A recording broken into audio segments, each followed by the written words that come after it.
একটি সাধারণ কথা প্রচলিত আছে, এই জাতীয় ছোট ছোট মার্বেলের মতো যদি কোনো টিউমার থাকে যেটি ব্যথা কিছু নাই, সন্তান ধারণ করলে এটি মিলিয়ে যায়, এর কোনো সত্যতা আছে কি?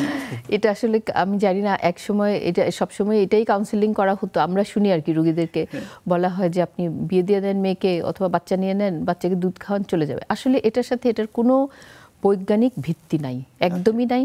কারণ যেই মা বাচ্চা নিয়েছেন, বাচ্চাকে দুধ খাইয়েছেন, তারও কিন্তু মাস্টালজিয়া হয়, ব্রেস্ট পেইন হয়, ফাইব্রোডিনোমা হতে পারে ইয়াং ব্রেস্টে। সুতরাং আসলে এটা একদমই ভুল কথা।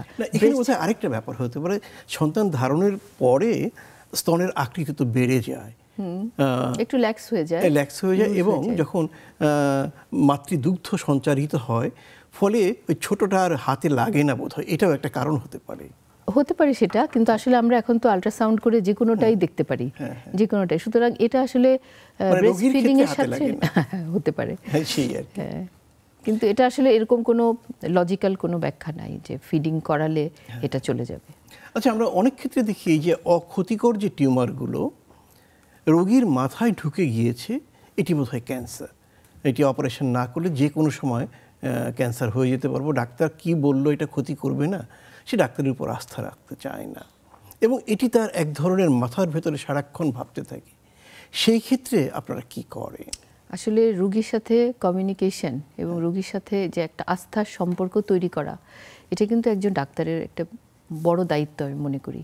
যে আমি কিভাবে ওনাকে বুঝাচ্ছি, একদম বেসিক্স থেকে যদি ভালোভাবে বুঝিয়ে বলা যায়, তাহলে কিন্তু বেশিরভাগ রোগী এবং রোগীর ফ্যামিলি এবং ফ্যামিলি সহ যে সুন্দরভাবে যদি বুঝিয়ে বলা যায়, রোগীরা যেই ভাষায় বুঝতে পারেন সেই ভাষায় বুঝিয়ে বলা গেলে কিন্তু বেশিরভাগ রোগী ফলো আপে থাকে। কিন্তু আপনি যেটা বলছেন সেটাও অসম্ভব না। অনেক রোগী আছেন যারা অনেক খুব টেন্স টাইপ পার্সোনালিটি, যে খুবই ছোটোখাটো বিষয়ে খুব আতঙ্কিত হয়ে যান বা অ্যাংজাইটি করেন। আসলে তাদের ক্ষেত্রে যদি এটা পালপেবল থাকে, হাতে থাকে, যে তার day to day life hamper হয়ে যাচ্ছে, সেই ক্ষেত্রে ইন্ডিকেশন আছে যে ওটা অপারেশন করে দেওয়ার। না, আমরা তো প্রায়ই দেখি মাঝে মাঝে, ধরুন একটি মেয়ে বয়স 22 বা 20 বা 18, অবিবাহিত, সে তার ছোট ভাই বা বোনকে স্কুলে নিয়ে যায়, স্কুলে নিয়ে পাঠিয়ে বসে থাকে অনেক মহিলার সাথে, ভাবিদের সাথে, বড় বোনদের সাথে। সেখানে যখন শোনে তুমি এখনও কিছু করো না, এটা তো ক্যান্সার হয়ে যাবে, তখন আর ডাক্তারের কথা তার মনে থাকে না, ওই যে আড্ডার মধ্যে চারপাশের মানুষের কথা শুনে সে খুব দ্বিধান্বিত, কনফিউজড হয়ে যায়।